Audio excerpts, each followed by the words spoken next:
Herzlich willkommen zur Verschissen. Herzlich willkommen zu einem neuen Video von Basteltown. Ich bin der Daniel und heute geht es darum. Und zwar hat mein Vermieter gefragt, ob ich helfen kann. Er hat da so eine Tür, ein Türchen, wo er unten und oben eine Nut drin braucht, um Gewindestangen zu versenken, weil das ist eine dreiteilige Tür, also 3x80 cm, glaube ich, oder sowas, oder 60, ich weiß es jetzt gar nicht. Auf jeden Fall muss er die mit Gewindestangen oben verspannen und in der Mitte zwischen den zwei Türen muss auch nochmal eine Nut rein, heißt wir müssen stirnseitig mittig fräsen. Und dazu brauchen wir eine Vorrichtung. Und ja, ich weiß, die gibt es zu Genüge, keine Angst, aber ich brauche sie trotzdem und deswegen mache ich trotzdem ein Video drüber, weil ich sie jetzt baue und ein Video drüber mache. Da habt ihr keine Wahl. Wer zuguckt, muss. Zugucken müsst ihr nicht. Das einzigste Problem, was ich habe, ist, ich habe jetzt nicht dick genuges Plexiglas da. Das ist Punkt 1, wo schon mal scheiße ist.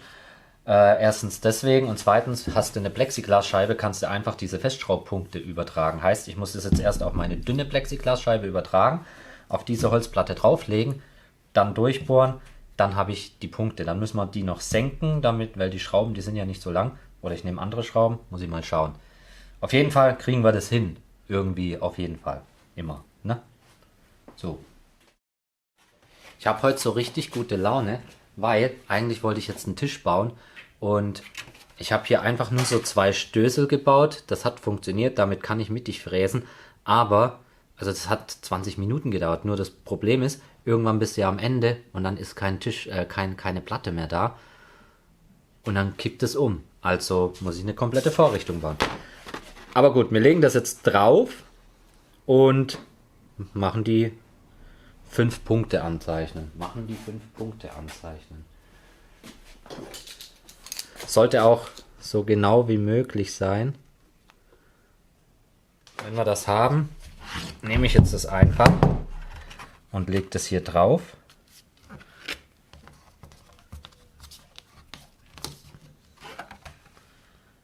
Und alle 5 haben abgefärbt. Passt doch. Und da wollen wir jetzt erstmal mit dem 5,5er Bohrer durch. Denn gesenkt wird dann von der anderen Seite. Das ist ja jetzt... Nein, ich muss dann auch von dieser Seite senken, weil ich habe es ja umgedreht. Aber ist ja egal jetzt. Also ich setze das jetzt erstmal hier mittig an. Und dann bohren wir.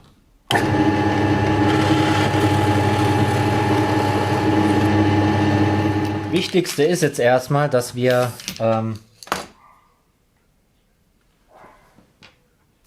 testen, ob alle Löcher passen. Da ich das Loch jetzt auch sehe, passen die Löcher. 4 Schrauben sind drin von 5 und das ist mittig, also haben wir schon mal gut gearbeitet. Da wir jetzt hier aber einen Schraubenkopf haben, gehen wir hier nochmal 5 mm oder muss ich mal schauen. Wir gehen einen Zentimeter tiefer, weil die Schrauben, die ich benutze, die sind kürzer. Die Platte haben wir jetzt. Jetzt schauen wir mal. Hier haben wir fast 60. Besser gesagt von der Mitte 11,5. Dann gehen wir hier auch noch 11,5 circa rüber. So. Machen hier einen Strich, dann haben wir da die Grundplatte schon mal. Und dann brauchen wir noch hier eine Nut und da eine Nut und hier ein Loch sozusagen in der Mitte.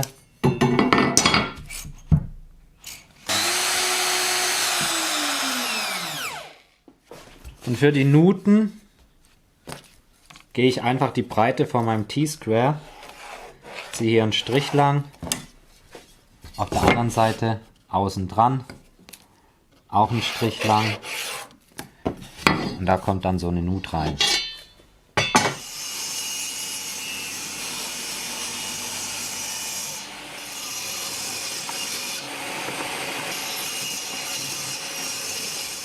Die zwei sind nachher die Stützen, wo am Werkstück lang fahren.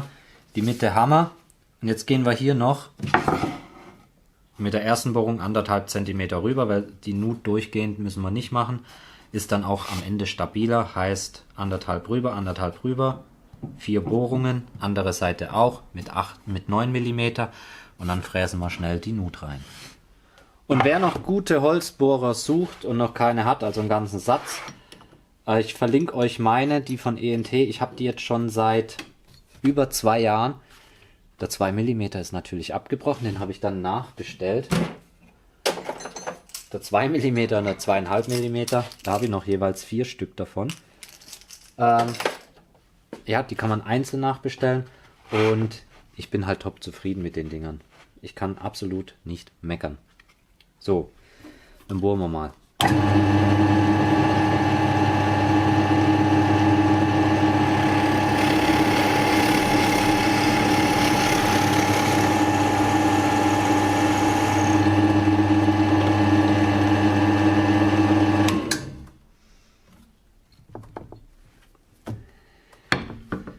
Okay, das sollte nicht passieren. Stecken wir das Ding halt mal wieder rein und dann bohren wir die anderen Löcher und fräsen. Was wir aber vorher noch machen, ist mit dem Kreisschneider, den verlinke ich euch unten mal, machen wir noch ein 70er Loch rein, circa. Wird schon passen.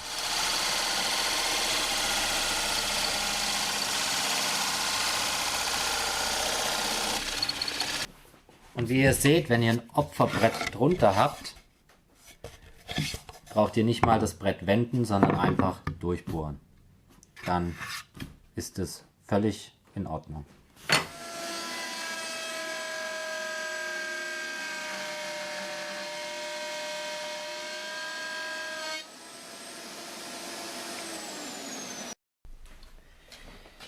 Jetzt müssen wir noch hier diese Bolzen durchmachen, damit wir das auch festschrauben und verstellen können. Heißt, wir haben immer von Außenkante Achse 58 mm.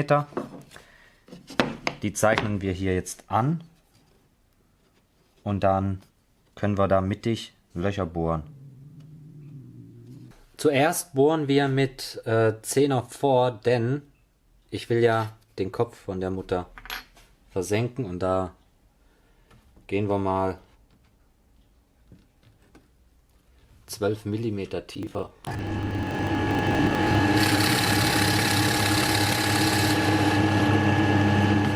Wenn wir das dann haben, nehmen wir erstmal, oh, da bin ich aber arg aus der Mitte raus.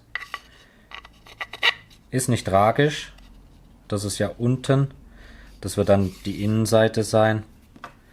Aber auf jeden Fall machen wir es jetzt erstmal so, wir stellen die längs die Muttern und tun dann erstmal die Köpfe reinziehen. Und wenn wir jetzt diese Dinger drin haben, können wir eigentlich alles zusammenbauen schnell. Heißt Fräse umdrehen, dann erstmal die Platte drauf. So, die letzte festmachen. Und seid da behutsam, denn wir haben Alugewinde. Heißt, zieht ihr zu stark an, reißt ihr euch das ganze Ding kaputt. Und die Ankerplatte, also die hier neu kaufen, wird nicht so billig sein, denke ich mal, bei Festool. So, dann kommt das hier auch noch dran.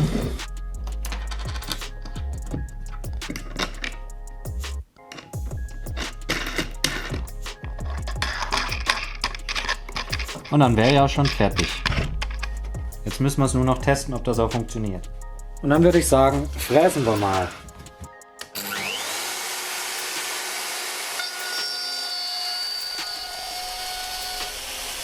Und so einfach habt ihr euch da eine Nut reingefräst. Kann man jetzt tiefer, höher, breiter, schneller. Und ja, ich weiß, ist nichts Neues, gibt's schon, Wutspezi und. Ich glaube, Mr. Handwerk hat sie auch schon gebaut, ich weiß es nicht. Aber ich brauche sie jetzt und dann baue ich sie in einem Video. Kann ja sein, ich habe sie anders gebaut als jemand anderer. Wenn ihr das jetzt ohne Kamera natürlich baut, braucht ihr vielleicht eine Stunde dafür oder so. Maximal 1,5. Und Materialkosten sind hier eigentlich gleich minimal 5 Euro, wenn es hochkommt. Oder 10. Auf jeden Fall, das Teil taugt was. So. E basta. Ich hoffe, euch hat das Video gefallen. Wenn ja, unbedingt ein Abo da lassen oder Kanalmitglied werden. Und ja, alle Teile im Video verwendet, verlinke ich euch in der Videobeschreibung, könnt ihr ja mal durchschauen. Ansonsten wünsche ich euch wie gehabt viel Spaß bei dem, was ihr macht und ciao.